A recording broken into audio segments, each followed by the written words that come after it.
Le préambule dit que toutes les nations, grandes ou petites, sont égales. Sommes-nous égaux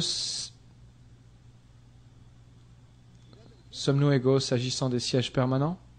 Il dit que la force des armes ne doit être utilisée que dans l'intérêt commun de toutes les nations. Mais que s'est-il passé depuis? 65 guerres ont éclaté depuis la création de l'Organisation des Nations Unies et du Conseil de sécurité. 65 depuis leur création.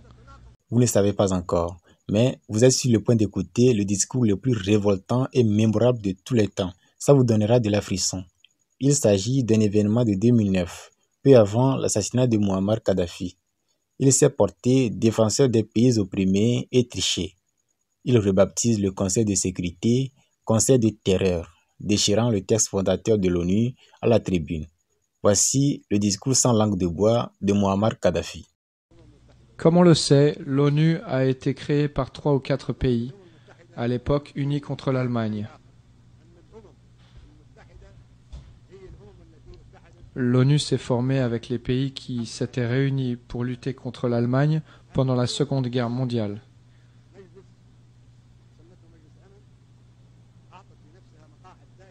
Ces pays ont constitué un organe appelé Conseil de sécurité, dont ils sont devenus les membres permanents,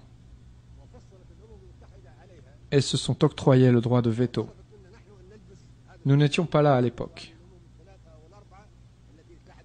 L'ONU a été conçue selon les volontés de ces 3 pays, et il nous a demandé de nous conformer à une vision originellement destinée à lutter contre l'Allemagne. Voilà en substance ce qu'était véritablement l'ONU lorsqu'elle fut fondée il y a plus de 60 ans. Cela s'est produit en l'absence de quelques 165 pays, dans une proportion d'1 sur 8. C'est-à-dire qu'un pays était présent pour 8 absents. Ils ont créé la charte, dont j'ai ici une copie. Si on lit la charte des Nations Unies, on trouve que le préambule de la charte diffère de ses articles. Le préambule est très attrayant, et personne n'a rien à y redire. Mais toutes les dispositions qui viennent ensuite contredisent complètement le préambule. Le préambule dit que toutes les nations, grandes ou petites, sont égales. Sommes-nous égaux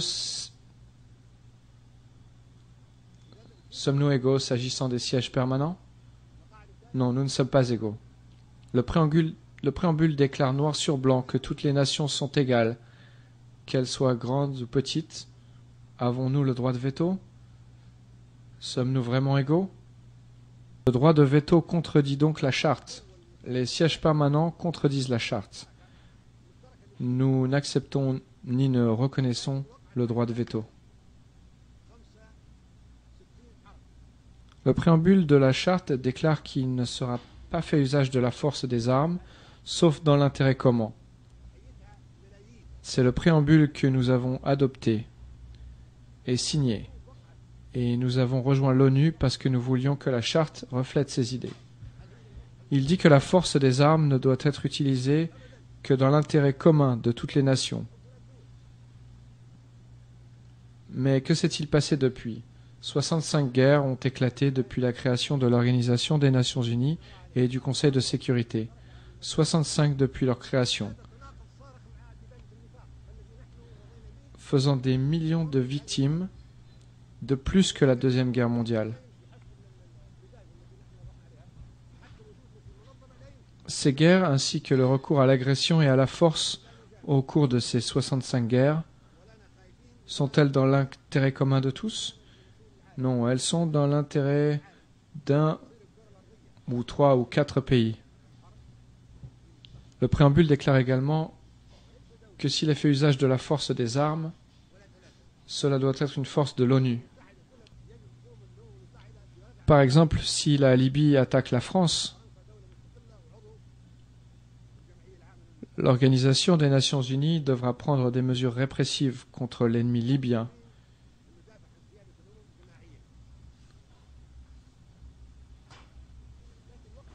car la France est un État indépendant et souverain, membre de l'Assemblée générale des Nations unies. Nous avons l'obligation de défendre la souveraineté des États de manière collective. Cependant, 65 guerres offensives ont été menées sans que l'ONU prenne de mesures de répression. Le seul pays qui dispose d'un siège permanent à l'issue d'un vote de l'Assemblée générale est la Chine. Nous lui avons donné nos voix pour qu'il y siège de manière permanente. Comment pouvons-nous être satisfaits de la paix et de la sécurité mondiale lorsque le monde entier est contrôlé par seulement 5 pays? Nous sommes 192 nations et pays, et nous sommes comme des orateurs dans le Speaker Corner, le coin des orateurs.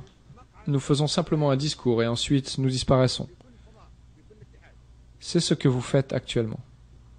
Les 27 pays de l'Union européenne devraient avoir un siège permanent au Conseil de sécurité.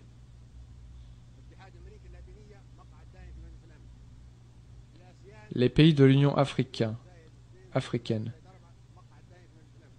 devraient avoir un siège permanent au Conseil de sécurité. Les pays d'Amérique latine et de l'Association des nations de l'Asie et du Sud-Est devraient avoir des sièges permanents.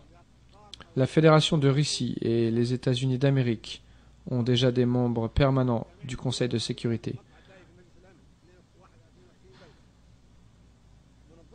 La communauté de développement de l'Afrique australe, SADC, une fois qu'elle est pleinement constituée, devrait avoir un siège permanent. Les 22 pays de la Ligue des États arabes devraient avoir un siège permanent. Les 57 pays de l'Organisation de la Conférence islamique devraient avoir un siège permanent.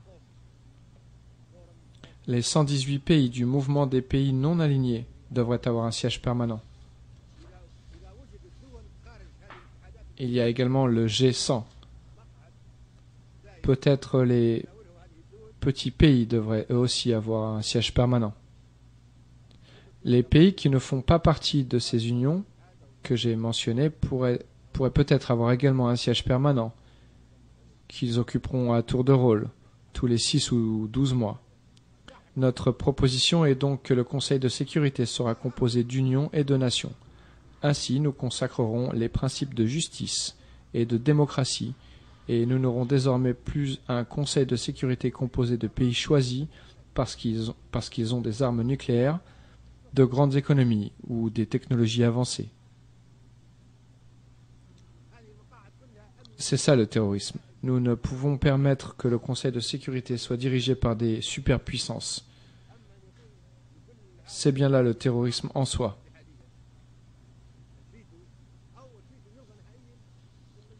C'est ce que nous devrions faire si nous voulons un monde unifié, sûr et pacifique. Si nous voulons continuer de vivre dans un monde en proie à la guerre, c'est à vous de voir. Nous continuerons d'avoir des conflits et de nous battre jusqu'au jour du jugement dernier ou de la fin du monde. Tous les membres du Conseil de sécurité devraient avoir le droit d'user du veto, ou alors nous devrions nous débarrasser de l'idée même du veto avec cette nouvelle formation du Conseil. Nous ne saurions accepter cela et nous ne devrions accepter aucune résolution adoptée par le Conseil de sécurité dans sa composition actuelle. Nous avons été placés sous tutelle, nous avons été colonisés et maintenant nous sommes indépendants. Nous sommes ici aujourd'hui pour décider de l'avenir du monde d'une manière démocratique, pour maintenir la paix et la sécurité de toutes les nations, grandes et petites, sur un pied d'égalité. Sans cela, c'est du terrorisme. Car le terrorisme n'est pas seulement celui d'Al-Qaïda, mais revêt également d'autres formes. Aujourd'hui, le Conseil de sécurité est le symbole du féodalisme de la sécurité, du féodalisme politique exercé par les membres permanents pour se protéger et pour s'en servir contre nous. On ne devrait pas l'appeler Conseil de sécurité, mais Conseil de terreur. Sur le plan politique, s'ils ont besoin d'utiliser le Conseil de sécurité contre nous, ils s'adressent au Conseil de sécurité. S'ils n'ont pas besoin de l'utiliser contre nous, ils ignorent le Conseil de sécurité. Depuis le début, depuis sa création en 1945, le Conseil de sécurité n'a pas assuré la sécurité. Au contraire, Il a produit la terreur et des sanctions. Il est uniquement utilisé contre nous. Pour cette raison, nous ne nous engageons plus à mettre en application les résolutions du Conseil de sécurité après ce discours, qui marque le 40e anniversaire. 65 guerres ont éclaté, ou des combats entre petits pays, ou des guerres d'agression menées contre nous par les superpuissances. Le Conseil de sécurité, en violation flagrante de la Charte des Nations Unies, n'a pris aucune mesure pour mettre fin à ces guerres ou ces actes d'agression contre des petits pays et peuples. Pour votre information, j'ai appelé M. El Baradei lorsque nous avions ce problème de la bombe nucléaire libyenne. J'ai appelé M. El Baradei et je lui ai demandé si l'agence contrôlait la mise en application des accords conclus entre les superpuissances pour réduire leur fourniture nucléaire et s'il savait s'il y avait une augmentation d'activité nucléaire dans ces pays. Il m'a répondu qu'il n'était pas en mesure de demander aux superpuissances de se laisser inspecter. Alors cela veut-il dire que c'est nous uniquement que l'agence inspecte? Si tel est le cas, cette agence n'est pas une organisation internationale, puisqu'elle est sélective, tout à fait comme le Conseil de sécurité et la Cour internationale de justice. Ceci n'est pas équitable, c'est au contraire à l'esprit de l'Organisation des Nations Unies. Nous nous opposons catégoriquement à cette situation. S'agissant de l'Afrique, qu'il y ait une réforme de l'Organisation des Nations Unies ou non, et même avant qu'on procède au vote sur les propositions historiques, on devrait accorder à l'Afrique un siège permanent au Conseil de sécurité. Elle n'a que trop attendu. Même en laissant de côté la réforme de l'Organisation des Nations Unies, nous pouvons certainement dire que l'Afrique a été colonisée, isolée et persécutée, et qu'on lui a ravi ses droits. Ses habitants ont été réduits à l'esclavage et traités comme des animaux, tandis que son territoire a été colonisé et mis sous un régime de tutelle. Ces pays de l'Union africaine méritent un siège permanent. C'est une vieille dette qui doit être payée, et cela n'a rien à voir avec la réforme de l'Organisation des Nations Unies. C'est un sujet prioritaire et l'un des points les plus importants qui figure à l'ordre du jour de l'Assemblée nationale. Personne ne peut dire que l'Union africaine ne mérite pas un siège permanent. Qui pourrait s'opposer à cette proposition? Je défie quiconque de la contester. Un autre point qui devrait faire l'objet d'un vote à l'Assemblée générale est celui de l'indemnisation des pays qui ont été colonisés afin d'empêcher qu'à l'avenir un continent ne soit colonisé et ne voit ses droits usurpés ou ses richesses pillées. Donc pourquoi les Africains vont-ils en Europe? Pourquoi les Asiatiques vont-ils en Europe? Pourquoi les Latino-Américains vont-ils en Europe? C'est tout simplement parce que l'Europe a colonisé l'Afrique et l'Asie. Elle a pillé et exploité les ressources nationales de ces pays, le pétrole, les minéraux, l'uranium, l'or et les diamants, les fruits et les légumes, le bétail et les populations. Nous avons aujourd'hui une nouvelle génération en Asie, en Afrique et en Amérique latine qui cherche à récupérer ces ressources pillées, et c'est son droit. J'ai récemment arrêté à la frontière libyenne un millier d'Africains qui se dirigeaient vers l'Europe. Je leur ai demandé pourquoi ils y allaient, et ils m'ont répondu que c'était pour reprendre les richesses qui leur avaient été volées. Sinon, ils n'auraient pas quitté leur pays. Qui peut nous rendre ce qui nous a été volé? Si vous décidez de restituer toutes ces richesses, il n'y aura plus d'immigration des Philippines, d'Amérique latine, de Maurice et d'Inde. Qu'on nous rende ce qui nous a été volé. L'Afrique a droit à 777 000 milliards de dollars de réparation des pays qui l'ont colonisé.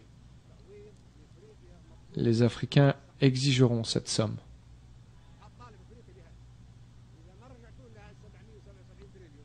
Et si vous ne le leur rendez pas, ils iront là où vous avez emmené ces milliers de milliards de dollars. Ils ont le droit de le faire. Ils doivent suivre la trace de cet argent et le ramener. Pourquoi n'y a-t-il pas d'immigration libyenne vers l'Italie, alors même que la Libye est si proche? L'Italie devait une compensation au peuple libyen. Elle a accepté ce fait et signé un accord avec la Libye. Accord qui a été approuvé par les parlements libyens et italiens. L'Italie a reconnu qu'elle avait eu tort de coloniser la Libye et que c'était une chose à ne pas refaire. Et elle s'est engagée à ne pas attaquer le peuple libyen par voie terrestre, aérienne ou maritime. L'Italie a également accepté de verser à la Libye 250 millions de dollars de réparation chaque année pendant 20 ans et de construire un hôpital pour les Libyens mutilés par les mines plantées sur le territoire libyen pendant la Seconde Guerre mondiale. L'Italie a présenté des excuses et promis qu'elle n'occuperait plus jamais le territoire d'un autre pays. Il faut saluer ces mesures prises par l'Italie. Le point sensible que je souhaite aborder est l'emplacement du siège de l'Organisation des Nations Unies, le lieu où nous nous trouvons actuellement. Je vous remercie bien de vouloir rester attentifs. Vous avez tous traversé des océans et des continents. L'océan Atlantique, l'océan Pacifique, l'Asie, l'Europe et l'Afrique, pour venir ici. Pourquoi? Est-ce Jérusalem? Est-ce le Vatican? Est-ce la Mecque? Vous êtes tous éreintés, endormis, et souffrez du décalage horaire dont vous pâtissez sur le plan physique. Une personne vient d'arriver après 20 heures de vol et vous lui demandez de prononcer une allocution et de discuter de l'avenir du monde.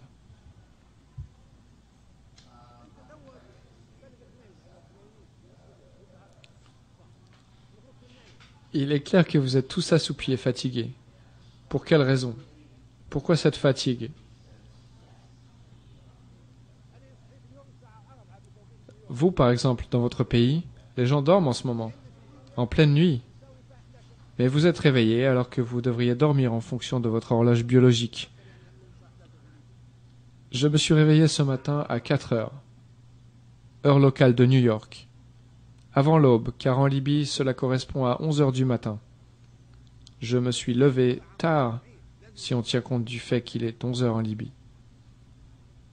Je suis debout depuis 4 heures ce matin. Réfléchissez et dites-moi ce qui justifie toute cette fatigue. Si cela a été décidé en 1945, la situation doit-elle pour autant perdurer jusqu'à aujourd'hui? Pourquoi ne pas envisager un lieu intermédiaire et confortable? Mes propos sont fondés. Des dizaines de membres d'Al-Qaïda sont en effet détenus dans nos prisons et leurs aveux sont très troublants. L'Amérique vit ainsi sous très haute tension, car le bâtiment de l'Organisation des Nations Unies peut être la cible d'un détournement d'avion ou d'un missile pouvant entraîner la mort de dizaines de chefs d'État. Nous voulons soulager l'Amérique sur ce point. Nous la remercions, ne demandons qu'à l'aider et à transférer le siège dans un lieu non menacé. Au bout de 50 ans, le siège devrait être transféré vers une autre partie du monde. 50 ans en Occident suffisent. Les 50 années suivantes, il devrait se trouver au centre du globe, ou en Orient, et ainsi de suite, tous les 50 ans, à l'est, à l'ouest, au centre. Le siège se trouve ici depuis 64 ans, soit 14 ans de plus que la période qu'il faudrait respecter. Il devrait être transféré. Nous n'avons pas à supporter tous ces tracas et à faire le voyage jusqu'ici depuis l'Inde, les Philippines, l'Australie ou les Comores. Je suis étonné que l'on demande à mon frère Hamad, président des Comores, de venir prononcer une allocution à l'Organisation des Nations Unies après 14 heures de vol. Comment peut-il prononcer une allocution alors qu'il subit les effets du décalage horaire? Pour nous rendre à New York, notre venue à New York et toutes ces mesures ne s'imposent pas. Un président m'a fait part de ses griefs et expliqué que son copilote, attitré, n'avait pas été autorisé à rentrer aux États-Unis en raison de restrictions. Il a alors demandé comment il pouvait traverser l'océan Atlantique sans lui, et on lui a répondu de faire le voyage sans copilote. Pourquoi? Il n'a aucune obligation, il n'est pas tenu de venir. Un autre président s'est également plaint à moi et m'a dit que le chef de sa garde présidentielle n'avait pas obtenu de visa à cause d'une confusion sur son nom. Il a protesté, mais est venu sur lui. Un autre président m'a raconté que son médecin personnel n'avait pas pu l'accompagner car l'octroi de son visa posait problème et qu'il ne pouvait pas rentrer aux États-Unis. Vous constaterez par vous-même que les mesures sont ici extrêmement strictes. Si un pays a des relations tendues avec les États-Unis, ils se vont imposer le choix de son représentant et de la composition de sa délégation. Il faut faire 50 pas dans une direction, marcher 500 mètres dans telle autre direction, comme si on trouvait à Guantanamo.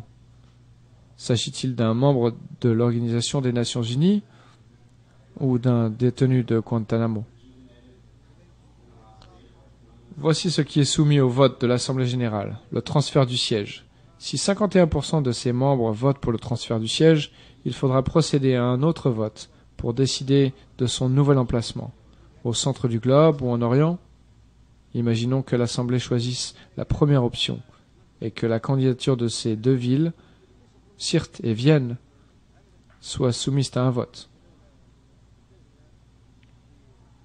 Est-ce que, au centre du globe, vous souhaitez que le siège se trouve à Sirte ou à Vienne? À Sirte, vous pouvez avancer sur 1000 km sans que personne ne vous en empêche. Vous pouvez venir avec votre avion privé rempli de toutes les personnes qui vous entourent, même si elles n'ont pas de visa. Du moment qu'elles accompagnent le président, elles le peuvent. C'est un pays sûr. Peut-on admettre de voir ces mouvements limités à 500 mètres? La Libye n'a d'animosité envers personne et n'est pas menacée. De même, je ne pense pas que Vienne impose non plus de telles restrictions. Pourquoi les guerres qui ont lieu après la création de l'ONU ont-elles éclaté? Où était le Conseil de sécurité? Où était la Charte? Où était l'ONU? Il devrait y avoir des enquêtes et une intervention judiciaire. Pourquoi y a-t-il eu des massacres? Commençons par la guerre de Corée qui a eu lieu après la création de l'ONU. Comment une guerre a-t-elle pu éclater et causer des millions de victimes? Des armes nucléaires auraient pu être utilisées au cours de cette guerre.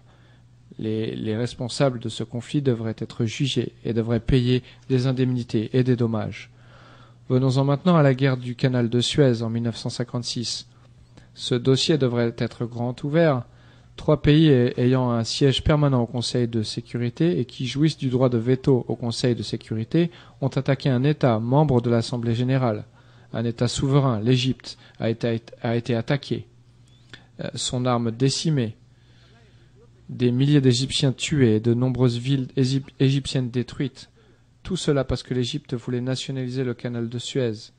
Comment une telle chose a-t-elle pu arriver à l'ère de l'Organisation des Nations Unies et de la Charte? Comment est-il possible de garantir une telle chose n'arrivera plus, à moins de reconnaître ces torts passés? C'était là le dangereux événement, et les dossiers des guerres de Corée et du canal de Suez devraient être réouverts. Ensuite, passons à la guerre du Vietnam. Cette guerre a fait 3 millions de victimes. Pendant 12 jours, plus de bombes ont été larguées que pendant les 4 années qu'a duré la Seconde Guerre mondiale. C'était un conflit plus acharné, et il s'est produit après la création de l'ONU, et après que nous avions convenu qu'il n'y aurait plus de guerre. Mais qu'en est-il de ceux qui ont commis des meurtres de masse contre les Irakiens? Ne peuvent-ils pas être jugés? Ne peuvent-ils pas comparaître devant la CPI? Si la Cour n'est pas capable de faire ce que nous lui demandons, alors nous ne devrions pas l'accepter. Ou bien elle est conçue pour chacun d'entre nous, petit ou grand, ou bien nous devons la rejeter. Quiconque commet un crime de guerre peut être jugé, et nous ne sommes pas du bétail ou des animaux, comme ceux que l'on massacre pour l'Aïd. Nous avons le droit de vivre, et nous sommes prêts à nous battre et à nous défendre. Il y a également d'autres choses. Pourquoi les prisonniers de guerre irakiens peuvent-ils être condamnés à mort? Lorsque l'Irak a été envahi et que le président irakien a été arrêté, il était prisonnier de guerre. Il n'aurait pas dû être jugé, il n'aurait pas dû être pendu.